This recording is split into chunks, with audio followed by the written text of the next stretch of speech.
ምዕራፍ 29 ንጉሥ ጨሙጋን ተሻግሮ የጨርበናን ዳገት እንደ መሰላል ሽቅ ወጥቶ እስኪጨርስ ድረስ ከኋላው የሆነ ሰው መጥቶ የሚይዘው እየመሰለው በሰላም ደርሳል ብሎ አላመነም ነበር። በወልክፋ፣ ባስታ፣ ባምጃ፣ በገንገሪታ፣ በቀጋና በሌሎች ቁጥቋጦዎችና ዛፎች ጥቅጥቅ ያለውን የጨርበናን ዳገት ጨርሶ ወጥቶ ከአምስትያ ቀበሌ ከመስኩ ደረሰ። ተመስገን አምላኬ አለ ንጉሥ ቁና እየተነፈሰ የፊቱን ላብ በፎጣው እየጠረገ። ከዚህ በኋላ ግን ምንም ነገር ሊፈጠር እንደማይችል ተሰማው። እንዲያውም እስከዚህ ጊዜ ድረስ እንዲህ መፍራቱ ራሱ አጉል ስጋት ሁሉ መሰለው።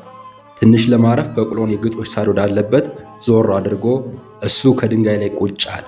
ንጉሥ እንደተቀመጠ እጆቹን ጭኖቹ ላይ አስደግፎ አስቀምጦ ዓይኑን ፍጥጥ አድርጎ በዓይነ ሥጋው የሚያይ ቢመስልም በአእምሮ ውስጥ እንደ ማዕበል የሚብላሉትን ሐሳቦች በዓይነ ሕሊናው ይመለከት ጀመር።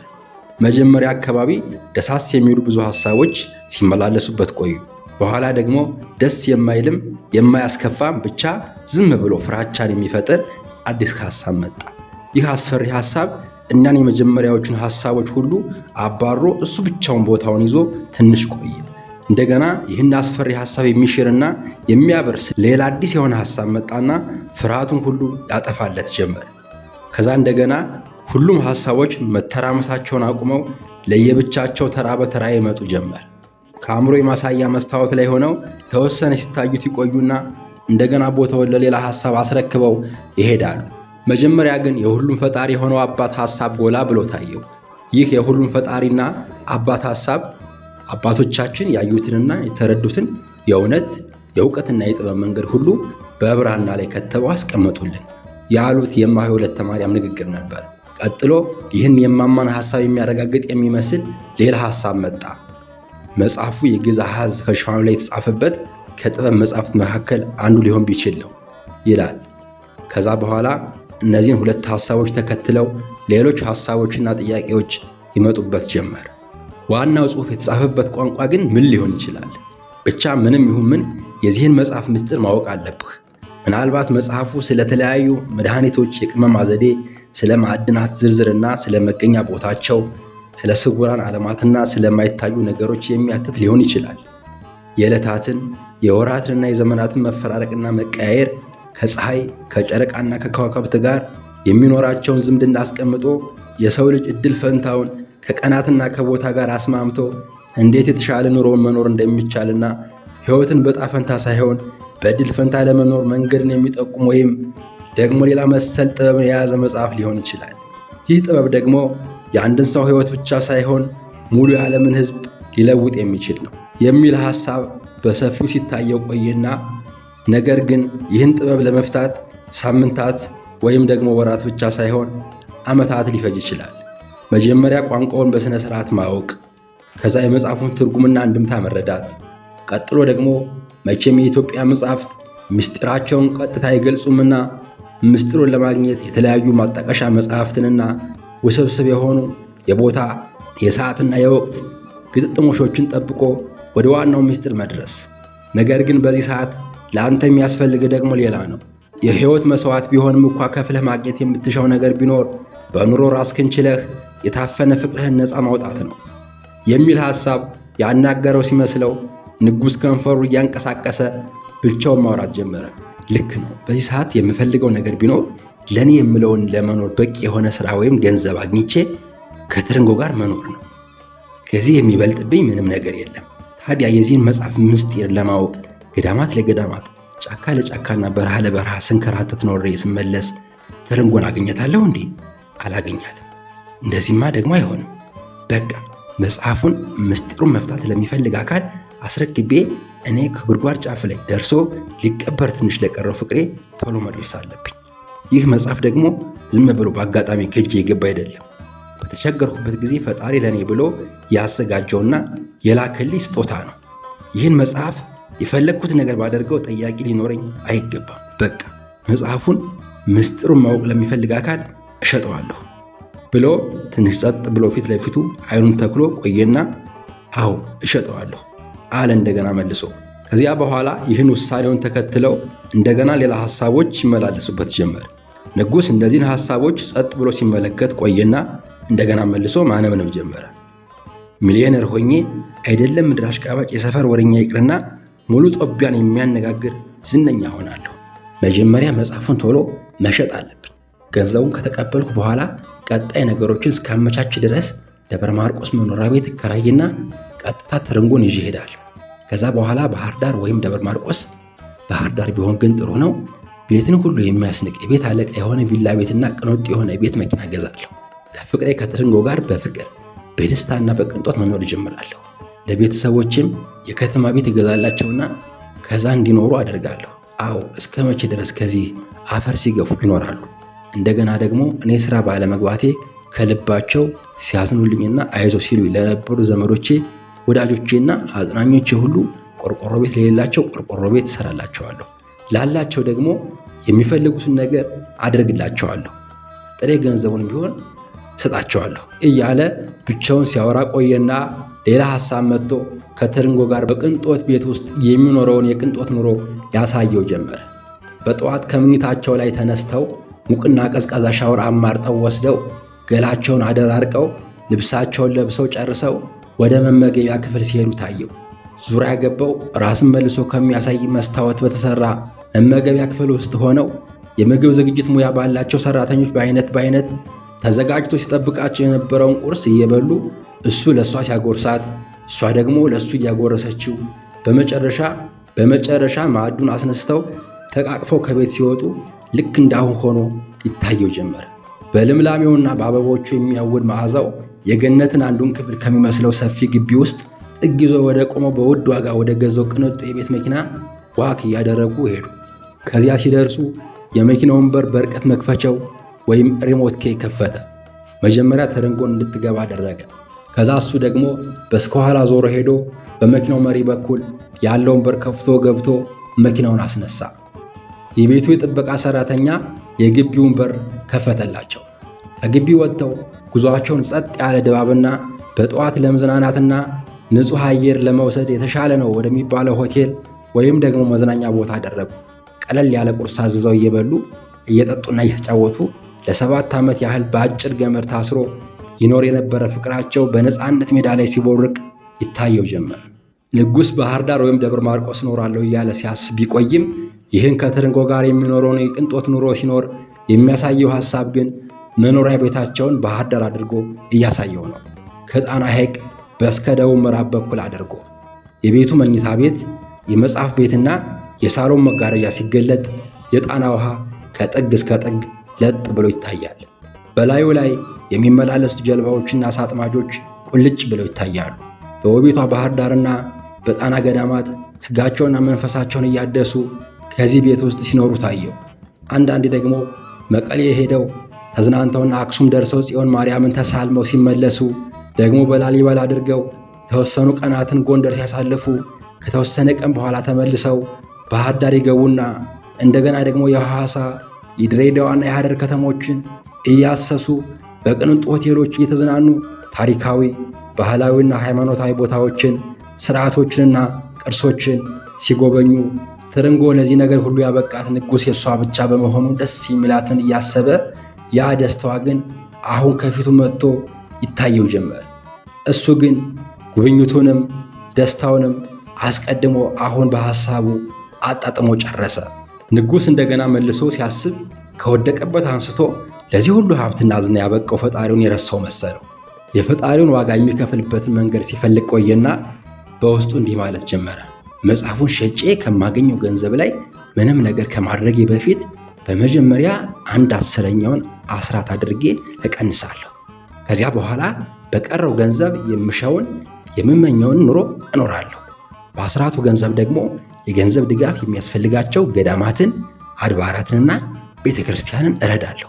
በዋናነት ግን በሕፃናትና በታዳጊዎች የአስተሳሰብ ክህሎት ላይ የሚሰራ የበጎ አድራጎት ድርጅት እከፍታለሁ።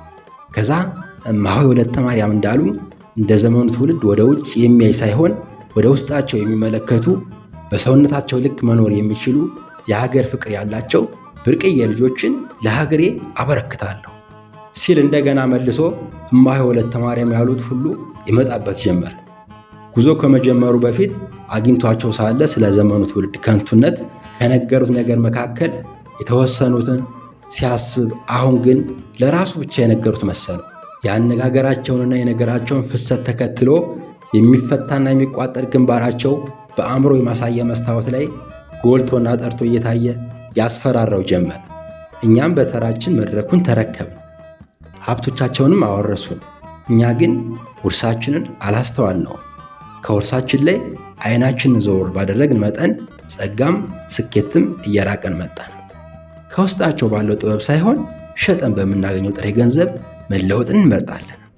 ውሳኔያችን በችኩልና፣ ደስታችን ቅጽበታዊ፣ ሐዘናችን መሪር፣ ተስፋችን ሀብታችን፣ ሕይወታችን ምድራዊ ብቻ፣ መንገዳችን በአቋራጭ፣ ዕድሜያችን አጭር የሆነ ከንቱነታችን የበዛ ትውልዶች ሆን። ንጉሥ በዚያ የቅንጦት ዓለም ውስጥ ቆይቶ እንዲህ የሚያስፈራ ነገር ሲመጣበት ከዚህ ሐሳብ ለመሸሽ ፈለገ። ነገር ግን መደበቂያው ጠፋበት። ግንባሩን ቋጥሮና ዓይኑን ወደ ሰማይ አፍጥጦ ያልበለውን ራሱን በእጁ እያከከ ይጨነቅ ጀመር። ደግነቱ ይህ አስፈሪ ሐሳብ ብዙ አልቆየም። ይህን አስፈሪ የሆነ ሐሳብ የሚያበርስ ሌላ መድኃኒት የሆነ ሐሳብ መጣለት። ለምን ጸጋንና ስኬትን ልታጣ ትችላለህ? ይህ እኮ ፍቅርህን ለማዳን ስትል ያደረግከው ነገር ነው። ከንቱ ስለሆንህ ሀብትን ወይም ዝናን ፈልገህ ያደረግከው አይደለም። ከፍቅር የሚበልጥ ነገር ደግሞ የለም። ፈጣሪ ደግሞ ይህን ነገር ሊሰጥህ የቻለ እንዲሁ በነፃ አይደለም፣ ለፍቅር ብለህ ስትከፍለው ስለኖርኸው መስዋዕት ነው አለው። ከዛ ንጉሥ ለዚህ ለታየው ሐሳብ መልስ እንደሚመልስ ሁሉ አዎ ለፍቅር ብዬ ነው አለ ድምፁን አሰምቶ። ስለዚህ የመጀመሪያ ስራዬ ሊሆን የሚችለው የያዙትን ነገር ሳያውቁና ሳይረዱ ዋጋ መደራደርም ሆነ መሸጥ አይቻልምና መጽሐፉ የተጻፈበትን ቋንቋ ማወቅ ነው። የመጽሐፉ ምንነትና ይዘት መለየት አለብን። ይህን ካደረግኩ በኋላ በሚገባው ዋጋ ሊገዛ የሚችለውን ግለሰብ ወይም ድርጅት ፈልጌ መጽሐፌን እሸጣለሁ አለ ንጉሥ ከተቀመጠበት ድንጋይ ላይ ተነስቶ በቅሎ ሊነዳ ወደ በቅሎ እየሄደ። ንጉሥ ያን ያህል ሰዓት ተቀምጦ ሲቆይ ሳይታወቀው ቆይቶ አሁን ከተነሳ በኋላ ግን የእናት ሞትና የድንጋይ መቀመጫ እየቆየ ይቆረቆራል እንደሚባለው ቂጡ ወስፍ የተሰካበት ያህል ይጠዘጥዘው ጀመር። ቀስ አድርጎ መጽሐፉን ከከተተበት ማዳበሪያ ውስጥ አውጥቶ ከቆርቆሮ ቤት እሱ ከሚተኛበት ከቆጥ ይዞ ወጥቶ እንደገና መልሶ መጽሐፉ ማገላበጥ ጀመረ። ምንም የተለየ አዲስ ነገር አላገኝበት ሲል ድንገት የሚያዩን ሰው ትኩረት እንዳይስብ በበኩር ጋዜጣ ከሸፈነ በኋላ ከልብሱ ሻንጣ ውስጥ ከስር አስቀመጠው። ምዕራፍ 30 ዕድሜ ጠገቡና ባለ ግርማ ሞገሱ የወልክፋ ዛፍ ከነ ንጉሥ ቤት በስከ ደቡብ በኩል 1 ኪሎ ሜትር ርቀት ላይ ይገኛል። በሰፈሩ ሰዎች ዘንድም አዋይ ዛፍ እየተባለ ይጠራል። ውፍረቱ በሁለት ሰው እቅፍ ሙሉ ይሆናል። ከስር አንድ ሆኖ ወጥቶ ከላይ ግን 3 ዋና ዋና ቅርንጫፎች አሉት። እኒያ 3 ቅርንጫፎች ደግሞ የየራሳቸው የሆነ ብዙ ቅርንጫፎች አሏቸው። ቅርንጫፎች እንደገና ሌላ ብዙ ቅርንጫፎችን ይዘዋል። በአጠቃላይ ውልክፋውን ራቅ ብለው ከምድር ወደ ላይ 10 ክንድ ከሚሆን ከፍታ ጀምሮ የተንዠረገገውን ቅርንጫፍ አንድ ላይ አድርገው ሲመለከቱት በክብ ቅርጽ የተሰራ ትልቅ ሕንፃ ቤተ ክርስቲያን ይመስላል። ይህ የወልክፋ ዛፍ ዙሪያውን በመስክ ከተከበበ ትልቅ ጉብታ ወይም አፋፍ ላይ ይገኛል። ዕድሜው በውል ባይታወቅም እንዲሁ ሲታይ ግን በብዙ መቶዎች የሚቆጠሩ ዓመታትን ያስቆጠረ መሆኑን መገመት ቀላል ነው። ዛፉ ዙሪያውን ረጅም የድንጋይ ግንብ አጥር አለው። የግንቡ ስፋት በትልቅ የገጠር ሳር ቤት ስፋት ልክ ይሆናል። ቁመቱ ደግሞ በረጅም ሰው ቁመት ልክ ነው። የድንጋዩ አጥር መውጫና መግቢያ በር የለው። ወደ ውስጥ ለመግባትም ሆነ ወደ ውጭ ለመውጣት በአንድ በኩል የተሰራ የድንጋይ ደረጃ አለው። ይህ የወልክፋ ዛፍ በድሮ ጊዜ የነበሩ ሰዎች አዳልሞቴ ለሚባል የዛር መንፈስ የሚገብሩበትና የአምልኮት ሥርዓት ይፈጽሙበት የነበረ ነው። ከዓመት አንድ ጊዜ የህዳር ሚካኤል፣ የሰኔ ሚካኤል ወይም ደግሞ በጥር ወር ይገበርለት ነበር። መጀመሪያ ሶር አውራ ዶሮ ታርዶ ደሙ ከዛፉ ላይ ከተረጨ በኋላ ያልተቀጠቀጠ ወይም ያልተወቀጠ ነጭ ወይፈን ይታረድለታል። የሚታረዱት ዶሮና ወይፈን የሚገዙት የሰፈሩ ሰዎች አዝመራ በደረሰበት ወቅት ለዚህ ተግባር ተብሎ ያወጡት ባቄላ ወይም ስንዴ ተሽጦ ነው። ያን ዕለት እያንዳንዱ ሰው ከ10 እስከ 15 ድረስ የሚሆን እንጀራ፣ ሽሮ፣ በርበሬና አንድ ፌጭ ወይም አንድ እንስራ ጠላ ለ3 ያዋጣሉ። ጠጁ፣ አረቄው፣ ዳቦው፣ ዳቦ ቆሎው፣ የበሶ ዱቄቱና ጤፍ ቂጣው ደግሞ በስለት ይገባል። ከዚህ ውጭ ሌላ የሚያስፈልግ ነገር ካለ እህል ተዋጥቶ ከተሸጠው ገንዘብ ላይ ተቀንሶ ይገዛል። በዛን ቀን ከሕፃን እስከ አዋቂ ድረስ ያሉት የሰፈሩ ሰዎች ሁሉ ከቤታቸው ምንም ምግብ ሳይቀምሱ በጠዋት ዛፉ ካለበት አፋፍ ስር ካለው ሜዳ ላይ ይሰበሰባሉ። በዕድሜ ከፍ ያለ ሰው በመጀመሪያ ዶሮውን፣ ከዚያ ቀጥሎ ደግሞ ወይፈኑን ይባርካል። ምግብ ከመቀመሱ በፊት ሁሉም ሰው የሚሻውን ነገር ከዛፉ ስር ተደፍቶ ይለምናል። ለምኖ የደረሰለት ደግሞ ያመሰግናል። የአምልኮ ሥርዓቱ ከተፈጸመ በኋላ ቀኑን ሙሉ ሲበሉ ሲጠጡና ሲጨፍሩ ውለው ወደ ማታ ሊመሽ ሲል ተመራርቀው ይለያያሉ። በሰላም ያዋለ አምላካችን በሰላም ያሳድረን። ከዛሬው ቀን ደግሞ ወደ ቀጠሮ አብቅቶ በስብስብ በክብክብ ጠብቆ በቁጥር ካለነው ሳያጎድል ለዛሬ ዓመት ያደርሰን። በእውነቱ ይህ ሰፈር እኮ ግደ መልካምና የተለየ ነው። የታመመ የሚድንበት፣ የተራበ የሚበላበት፣ የተቸገረ የሚረዳበት፣ የደከመ የሚጦርበት፣ የተመኘ የሚያገኝበት፣ ጎጆ የቀለሰ ወሎ ክብሉ የልጅ ልጅ የሚያይበት፣ የተሳሉት የሚደርስበት፣ የዘሩት አፍርቶ ወሸት የሚበላበት፣ ወቅተው ከቤት ያስገቡት የሚበረክትበት፣ ጥማድ በሬ የማይጠፋበት፣ በሰላምና በጤና ዕድሜ ጠግበው የሚኖርበት ይህ ሰፈር ብቻ እኮ ነው። አዎ ይህን ሁሉ የተትረፈረፈ ጸጋና በረከት ታዲያ ዝም ብለን እንዳላገኘነው ሁላችንም እናውቃለን። መልካም የሆነ የሰፈር አዋይ ስላለን ነው። እኛም ደግሞ በየቤታችን የዚህን አዋይ ፈቃድ አዋያችንን ከሚያረክስና ከሚያስከፋ ሥራ ሁሉ መጠንቀቅና መራቅ አለብን። አይደለም እንኳንስ በግልጽ የምናየውን ይቅርና በስውር ያለውን ነገር ቢሆንም እንኳ የምናገኘው አዋያችን የእናቶቻችንና የአባቶቻችን አምላክ ስለሚረዳን ነው ይላል ከመራቂዎች መካከል አንዱ አባወራ ሽማግሌ ራስጌ ላይ ከተቀመጠበት ነጭ አጎዛ ተነስቶ። መራቂው ፍታይ ጃኖ ኩታና መብሩቅ ወይም ነጭ ጠብቆ ሱሪ በነጭ እጀ ጠባብ ይለብሳል። በአጠቃላይ የድሮ ሰዎች ከልጅ ልጅ የሚሻገረውን አዳልሞት የሚባል የዛር መንፈስ በስህተት መንገድ ተመርተው ቢሆንም ግን ልክ እንደ ፈጣሪ አምላካቸው አድርገው ያከብሩትና ያመልኩት ነበር። አዋዩ መልካም ነገር ያደረገላቸው ሲመስላቸው አዋያችን ወይም የእናት አባታችን አምላክ እያሉ ያንቆለባበሱታል። ከመካከላቸው ደግሞ አንዱን ሲዋረሰውና እየሰወረ አንስቶ ሲጥለው ግን ዛሩ ተቆጥቶ እያሉ ዛር ብለው ይጠሩታል። በዛን ዘመን የነበሩት ሰዎች ይህን የውልክፋ ዛፍ ከአምልኮ መፈጸሚያ በዘለለ የተደበቁና የተሰወሩ ነገሮችን ለማወቅና ለመመርመር ይጠቀሙበት እንደነበርም ይነገራል። በተለይም ደግሞ መጪውን ዘመን ለመተንበይ፣ ዕድልን ለማወቅ፣ የመኖሪያ ቦታ ክፍል ለማወቅ፣ አንዣቦ ያለን የጠላትን ሴራ ለመበተንና ለመሳሰሉት ነገሮች ይጠቀሙበት ነበር ይባላል። ይህ የውልክፋ ዛፍ በድሮ ሰዎች ዘንድ ይህን የመሰለ የግብርና የአምልኮት ሥራ ይሰራበት እንጂ አሁን በነንጉሥ ዘመን ግን ከዛፉና ከስሙ ውጭ ሌላ የቀረ ወይም የሚደረግ ነገር የለም። ብቻ በዛን ዘመን በኅብረት ይደረግ የነበረው የአምልኮትና የግብር ሥነ ሥርዓት አሁንም ቢሆን ግን ሁሉም የሰፈሩ ሰው በየቤቱ ያከብረዋል። ከዛ ውጭ ወደ ዛፉ አካባቢም ይሁን ወደ ግንቡ ውስጥ የሚገባም ሆነ የሚጠጋ አንድም ሰው የለም። ከአጥሩ ውስጥ የሚገባም ሆነ ከዛፉ የሚቆርጥ ወይም ቅጠል የሚበጥስ አካል ቢኖር ቤተሰቡ በሙሉ ገዳይ በሆነ በሽታ ይመታል ይባላል። በዚህ ምክንያት ቦታውን አሁን ሲያዩት አልፎ አልፎ የድንጋዩ ግንብ ፈርሶ በላዩ ላይ ሳርና ሐረግ በቅሎበታል። የአጥሩ ውስጥ ደግሞ ሊገቡበት በማይደፍሩት ቁጥቋጦ የተሸፈነ ነው። አሁንም ድረስ በሽታ እየተባለ የሚጠራው ሕመም ከተከሰተ አዋዩ ወይም ዛሩ ተቆጥቶ ነው ይባልና መማለጃ የሚሆን ነገር ሁሉ በሽታው በገባበት ቤት ይደረጋል። ምዕራፍ 31 ንጉሥ መጽሐፉን በሻንጣ ከቶ በጀርባው ተሸክሞ በጣም ረጅም የእግር መንገድ ከሄደ በኋላ ሁለት አማራጮች ካለው መንታ መንገድ ላይ ደረሰ። በየትኛው መንገድ በኩል እንደሚሄድ ግራ ገብቶት ቆም ብሎ ማስተዋል ጀመረ። አንደኛው መንገድ ፊት ለፊቱ ከሚታየው ሰፈር ውስጥ አልፎ ማዶ ካለው ተራራ ላይ የሚያደርስ ነው። ሁለተኛው አማራጭ መንገድ ደግሞ ከመንደሩ በላይ በኩል ካለው ጥቅጥቅ ባለው ጫካ ውስጥ ይዘልቃል። ጫካው እንዳለቀ በሰፈሩ ውስጥ አሳልፎ ከሚወስደው መንገድ ጋር ይገናኝና በተመሳሳይ ወደ ተራራው የሚያደርስ መንገድ ነው። ንጉሥ ትንሽ ቆም ብሎ በየትኛው መንገድ በኩል መሄድ እንዳለበት ለመወሰን ተቸግሮ ሲወዛገብ ቆየ። ንጉሥ ትንሽ ቆም ብሎ በየትኛው መንገድ በኩል መሄድ እንዳለበት ለመወሰን ተቸግሮ ሲወዛገብ ቆየ። በሰፈሩ ውስጥ በሚያልፈው መንገድ ሲሄድ ድንገት የያዝኩትን ሻንጣ የሚፈትሽ ሰው ቢገጥመኝስ ብሎ አሰበና ሰጋ። በጫካ ውስጥ ባለው መንገድ በኩል ቢሄድ ግን ካሰበው ቦታ በሰላም እንደሚደርስ ገመተ። በዛም ላይ ደግሞ በጫካ ውስጥ የሚያልፈው የሚያጥርና አቋራጭ መስሎ ስለታየው ይህም መንገድ ይዞ ጉዞውን ቀጠለ።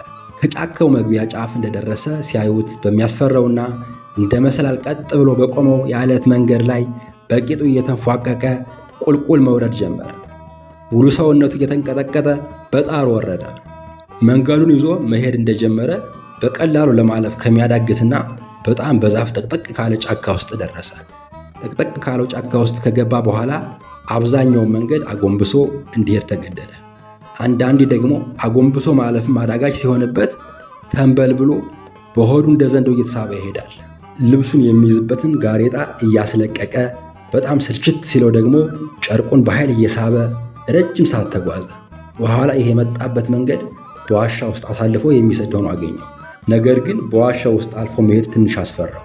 ሌላ አማራጭ ሲፈልግ እንደገና በመጣበት አስቸጋሪ የሆነ መንገድ ወደ ኋላ ተመልሶ በሰፈሩ ውስጥ በሚያልፈው መንገድ መሄድ ብቻ ነው። ከዚህ ውጭ እንኳንስ አይደለም ሰው ይቅርና ወፍ እንኳን የሚያሳልፍ ሌላ አማራጭ መንገድ የለም። ምን ያስፈረኛል? ሰው ሁሉ ሲሄድበት የነበረ መንገድ እንደሆነ ያስታውቃል ብሎ በውስጡ ወደ ዋሻ ውስጥ ገባ። የዋሻ ውስጥ መንገድ ወደ ጎን አንድ ጊዜ ብዙ ሰው ማሳለፍ የሚችል ነው።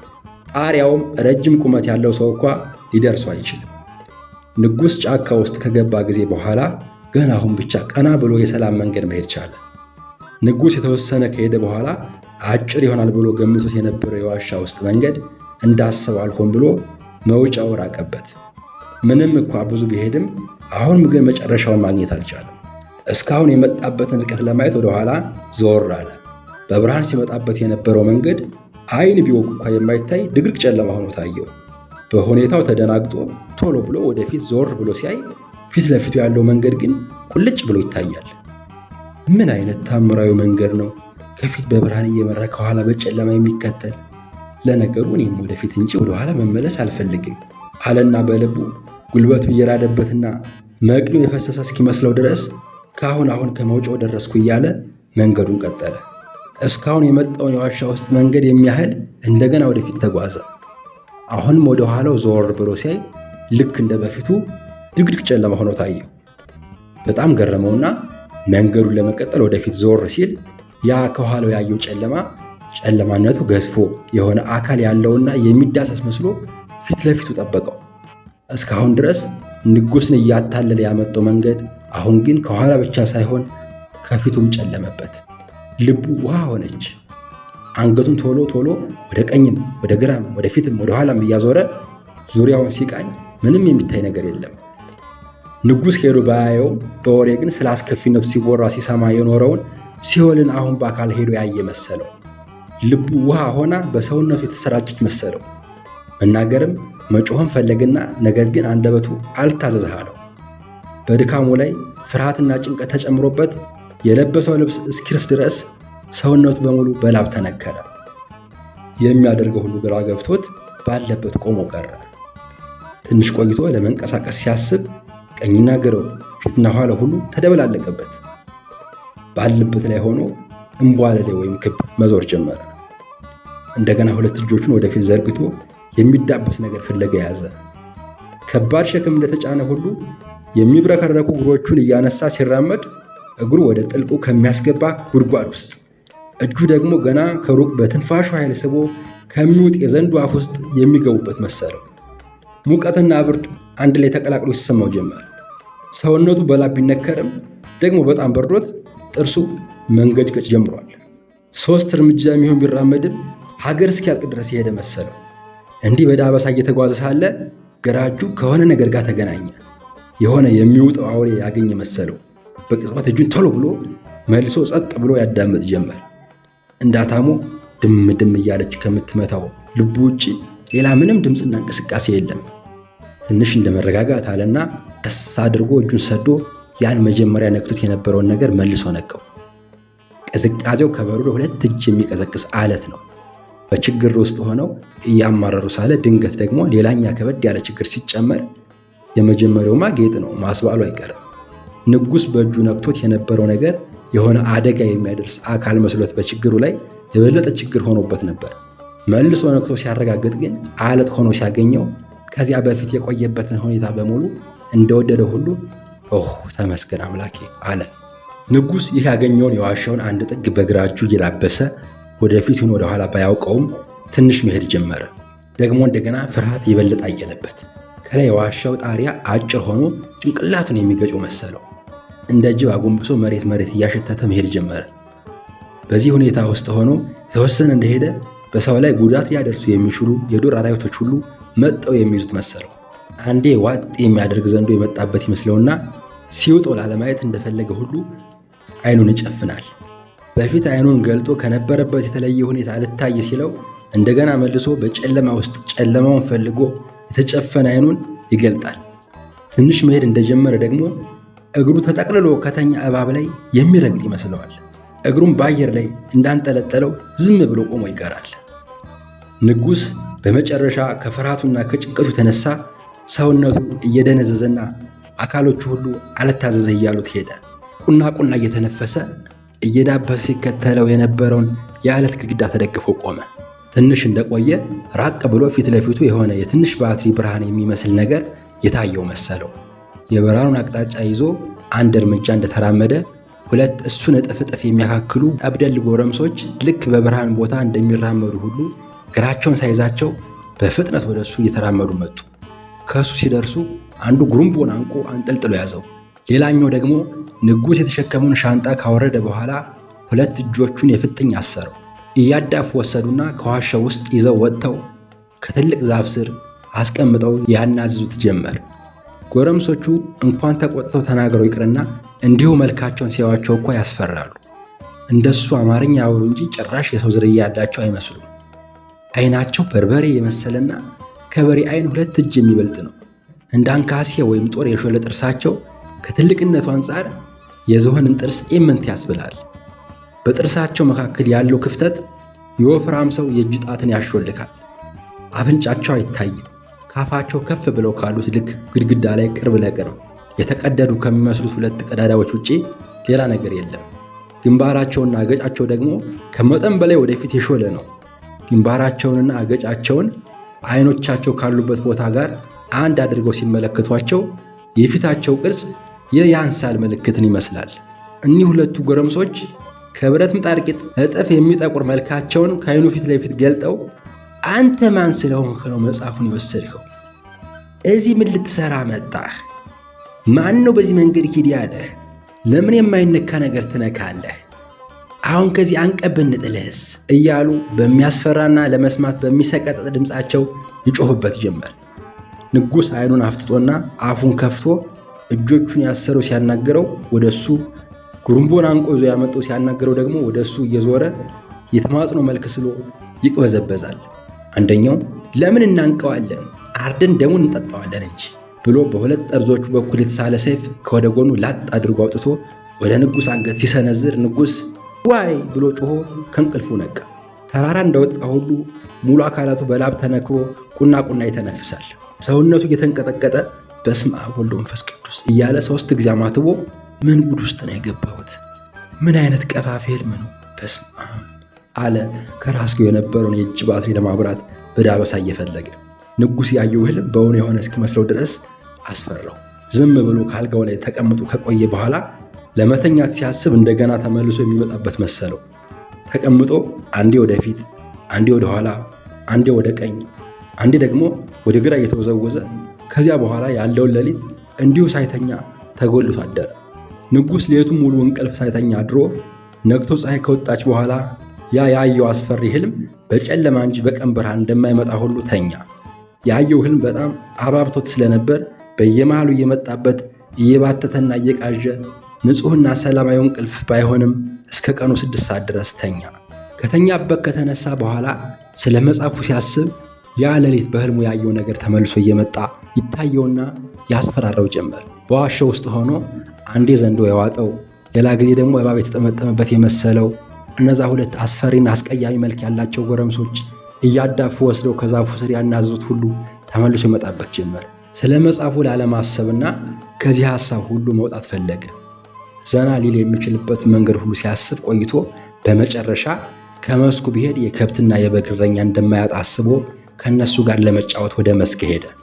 ንጉሥ እውነትም እንዳሰበው ከመስኩ ሲሄድ የከብት የበግና የፈረስ ተራ የሚጠብቁ የየራሳቸውን የሚጠብቁና እንዲሁ ልክ እንደሱ ደግሞ ለወሬና ለጨዋታ የሄዱት ሁሉ ተሰባስበው ለዝክር የታደሙ ማህበርተኞች መስለው ሲጨዋቱና ሲሳሳቁ አገኛቸው።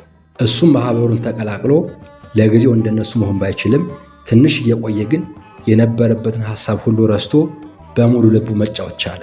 አብሯቸው ውሎ ሲመሽ አስቻለ ከሚባል የሰፈራቸው ልጅ ጋር እያወራ ወደ ቤቱ እየተመለሰ ሳለ ከትርንጎ ጋር ከተለያያችሁ ቆይታችኋል እንዴ? አለ አስቻለ። ኧረ ጭራሹንም አልተለያየንም። ግን እንዴት? አለ ንጉሥ ወደ አስቻለ ዞር ብሎ። አይ ብሎ ቀጥሎ ሊናገር ያሰውን ሐሳብ አስቻለ ለመናገር አልደፍር ሲል ተለያይተዋል እየተባለ ይጎራል እንዴ? አለ ንጉሥ። አዎ እንደዛ እኮ ሲባል ሰምቼ ነው አለ አስቻለ። ንጉሥ ያልሰማውን ነገር በማንሳቱ ትንሽ የመደንገጥ ስሜት እየተሰማው። ተው እባክህ፣ ሰው እንደሆነ እንዲህ ወሬኛ ነው፣ የሚያወራው ስላጣ ነው አለ ንጉሥ። አይ ወሬ ብቻ እንኳን አይመስለኝም። የአያስረሴ የእህቱ ልጅ ማርቆስ ነጋዴ አላሉ እና እሱን ልታገባ ውል ሁሉ ይዘው ጨርሰው የሰርጉ ቀን ብቻ ነው የሚጠበቃሉ እኮ። ንጉሥ እስካሁን ድረስ የሰማው እሱና ትርንጎ መገናኘት ስላቆሙ ሰው የተለያዩ መስሎት ያወራው ወሬ እንደሆነ አስቦ ምንም አልመሰለውም ነበር። አሁን ግን የምታገባው ባልምንነትና እስከ ውል ድረስ ያለው ነገር በሙሉ እንዳለቀ ሲሰማ ባለበት ውሃ ሆኖ ቀረ። ከጉድጓድ አፍ ላይ ቆሞ ላለ ፍቅሩ ሳይቀበር ቶሎ ልድረስለት፣ ሳይቀድሙ ይልቅደማቸው እያለ ሲያስብ አሁን ግን ሳይቀድማቸው ቀደሙት። ከጉድጓድ አፍ ላይ ቆሞ የነበረ ፍቅሩ ሞቶ ግባተ መሬት ሊፈጸምለት እንደተቃረበ ተረዳ። ከ7 ዓመት በላይ ለሚሆን ጊዜ ያህል ያሳለፉትን ነገር ሁሉ እንደገና መልሶ ማሰብ ጀመረ። አልዳርም ቢልም ቤተሰቦቹ ሳይረዱት ቀርተው መዳሩን፣ ከተዳረ በኋላ ትርንጎን ማፍቀሩን፣ እሱ ሲያፈቅራት እሷ ግን ፍቅር ምን እንደሆነ አልገባት ብሎ ለ2 ዓመት ያህል ያየውን መከራ እሱ ብቻ አብረው መቀጠላቸውን ሲፈልግ ቤተሰቦቹ ትርንጎና ቤተሰቦቿ ግን ከእሱ ተቃራኒ መቆማቸውን፣ በኋላ ትርንጎ ፍቅር ሲገባት ደግሞ የሁለቱ ቤተሰቦች የሁለታቸው መለየት አጥብቀው መሻታቸውን ሁሉም ነገር ታየው።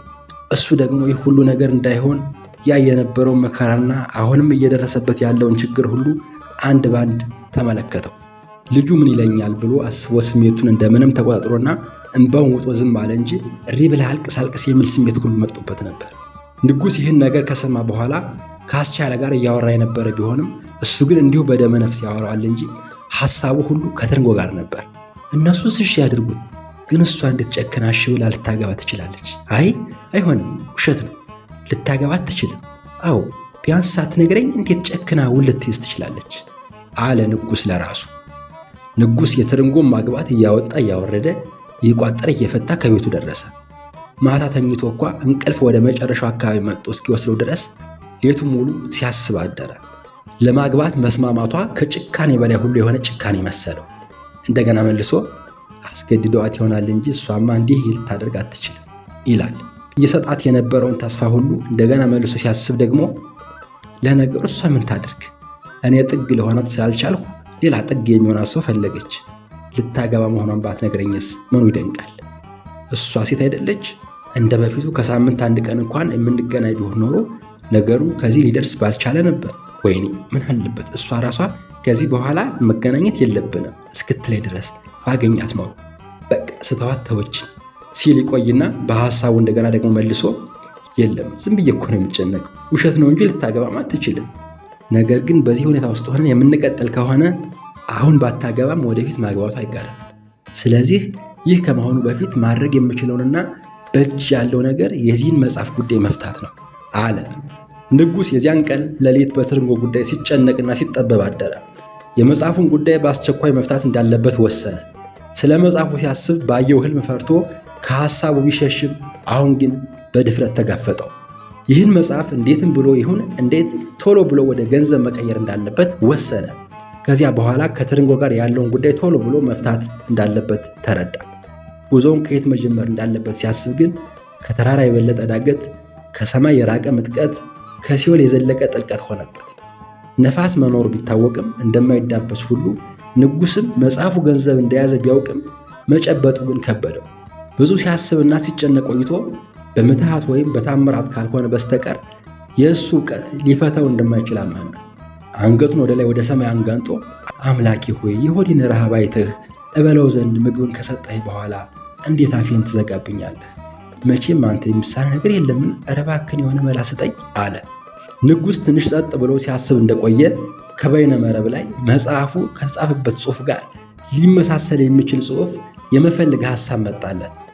ነገሮችን ገና ሲጀምራቸው የጨረሰ የሚመስለው ንጉሥ ገና ሳያየው መጽሐፉ የተጻፈበትን ቋንቋ ያወቀ መሰለው። ደስታ በደስታ ሆነ።